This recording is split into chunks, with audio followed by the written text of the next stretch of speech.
여러분, 고등학교에 올라간 것 뿐인데 성적이 떨어질 수 있을까요? 네, 떨어집니다. 그것도 아주 무섭게 떨어집니다. 실제로 중학교 때 전교권이었던 아이가 고등학교에 가서 40점을 받아옵니다. 더 무서운 건요, 그 아이가 공부를 안 했던 학생이 아니라는 겁니다. 매일 학교가 끝나면 학원에 갔고요. 또 집에 오면 매일 숙제하느라 바빴습니다. 누가 봐도 열심히 했어요. 그런데도 성적이 떨어져요. 왜일까요? 바로 중학교 때 무심코 대했던 공부 방식 때문입니다. 중학교 때까지는 먹혔던 공부 방식이 고등학교에 올라가서는 이제 먹히지 않는 거죠. 실제로 많은 학부모님들이 떨어진 성적표를 가지고 저를 많이 찾아오세요. 저희 아이 분명 중학생 때까진 잘했는데요. 왜 이렇게 된 걸까요? 하시면서.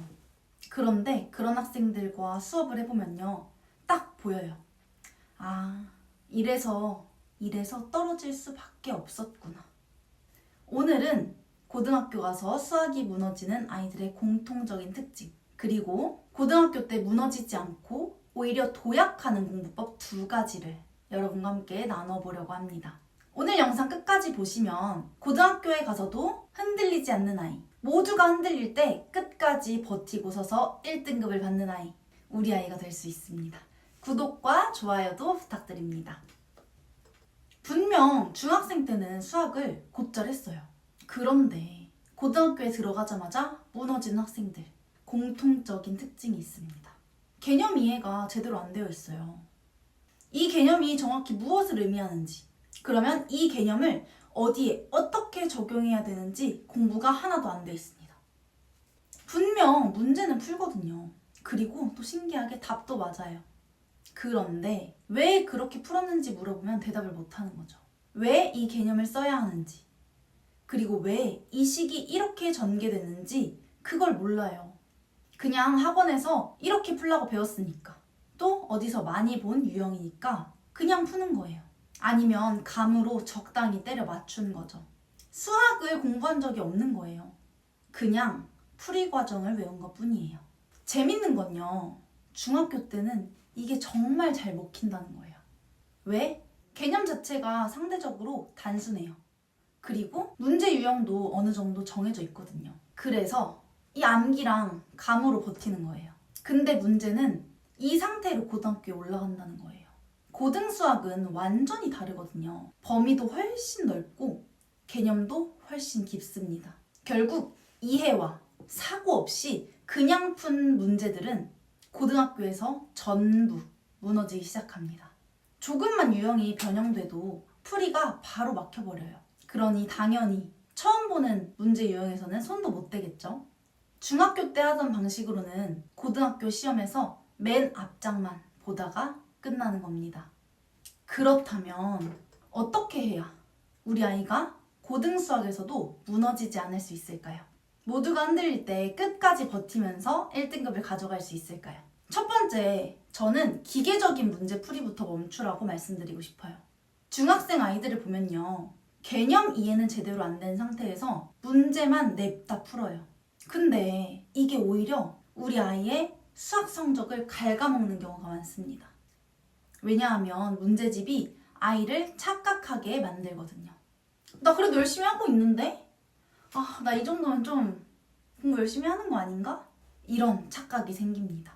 근데 이게 정말 무서운 거예요. 이 생각이 없이 반복해서 푼 문제들은 실력이 아니라 익숙함만 남기는 경우가 많거든요.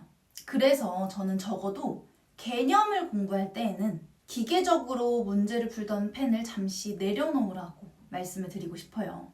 그리고 꼭 고민해 봐야 됩니다. 이게 무슨 말이지? 이게 왜 이렇게 되는 걸까? 왜 하필 여기서 이 공식을 쓰는 거지? 이렇게 고민하는 시간을 반드시 가지셔야 합니다.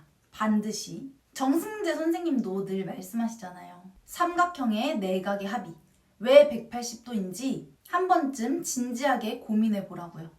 바로 이런 태도가 고등학교에서 엄청난 차이를 만듭니다. 물론 이런 말씀 드리면 수학은 많이 풀어봐야 되는 거 아닌가요? 이렇게 물어보시는 분들이 많아요. 맞아요. 수학 문제 많이 풀어야 되죠.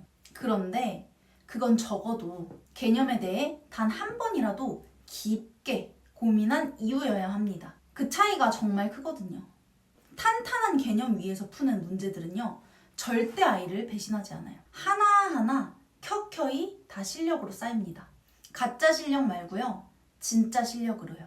두 번째, 첫 번째와 이어지는 이야기인데요. 저는 아이가 문제를 풀 때 모든 식과 과정에 왜 이 물음표를 붙여보라고 말씀드리고 싶어요. 나는 개념 강의도 들었고 스스로 개념에 대해서 생각하는 시간도 가졌다 하는 친구들. 그럼 이제는 다양한 문제를 통해서 실전 연습을 해야 되잖아요. 그때 반드시 필요한 공부법입니다. 예를 들어서요, 어떤 문제를 풀 때 5줄이 나왔다고 해볼게요. 그러면 이 5줄에 모두 왜를 붙여보는 거예요. 왜 이 개념을 적용했을까? 왜 이 식은 이렇게 전개가 됐지? 왜 갑자기 여기에서 이 식이 등장하는 거지? 왜 여기에서는 이 공식을 적용해야 됐을까? 왜 이 식은 이렇게 정리가 될까? 이런 식으로요. 모든 풀이 과정에 주석을 달듯이 이유를 달아보는 겁니다. 왜냐하면 수학에서는요, 원래 그런 거야, 그냥 이래는 없거든요. 모든 식에는 이유가 있고 그 이유는 결국 우리가 배운 개념들로 이루어져 있어요. 결국 수학은 적절한 개념을 떠올리고 그걸 적절한 순간에 적용할 수 있느냐의 싸움입니다. 그런데 많은 학생들이 답만 맞추고 넘어가요. 왜 이렇게 되는지 모르겠는데 일단 문제는 맞췄으니까 괜찮다고 생각하는 거죠. 중학교 때는 그게 통할 수 있어요. 하지만 고등수학은 절대 그렇게 버텨지지 않아요. 한 문제 안에 여러 개념이 섞여서 나오고 풀이 과정도 굉장히 복잡한 경우가 많습니다. 그래서 왜를 붙여본 학생과 그렇지 않은 학생의 차이가 고등학생 때 본격적으로 벌어지기 시작하는 겁니다. 딱 한 문제를 풀더라도 주어진 단서를 하나하나 뜯어보면서 여기에는 어떤 개념을 적용해야 되지? 왜 이 식이 이렇게 정리되는 걸까? 출제자는 왜 이런 조건을 넣었을까? 이런 고민해보는 시간 반드시 필요합니다. 저는 오히려 푸는 문제의 양보다 또 앉아있는 공부 시간보다 이 시간이 우리 아이 수학 실력에 진짜 밑거름이 된다고 생각해요. 결국 고등수학은요, 누가 더 빨리 선행했느냐의 싸움이 아니에요. 또 누가 더 많은 문제를 풀었느냐의 문제도 아닙니다. 개념을 얼마나 깊게 이해했는지, 그리고 문제 풀 때 얼마나 오랫동안 고민해봤는지, 이 차이가요, 결국 고등학교의 시험 성적을 가릅니다. 중학교 때는 이 머리, 센스랑 암기로 어느 정도 버틸 수 있어요. 하지만 고등수학은 그렇게 호락호락하지 않습니다. 결국 마지막에 웃는 학생은 왜를 끝까지 놓지 않았던 학생들입니다. 조금 느리게 가더라도 개념을 정확히 이해한 학생들, 한 문제를 풀어도 이유를 찾으려고 했던 학생들, 그런 학생들이 결국 고등학교에 가서 빛을 발하는 겁니다. 오늘 영상이 우리 아이의 공부 방향을 다시 되돌아보는 계기가 되었으면 좋겠어요. 고등수학은요, 결국 생각하는 아이가 이깁니다. 오늘 영상 좋으셨다면 구독과 좋아요 부탁드립니다.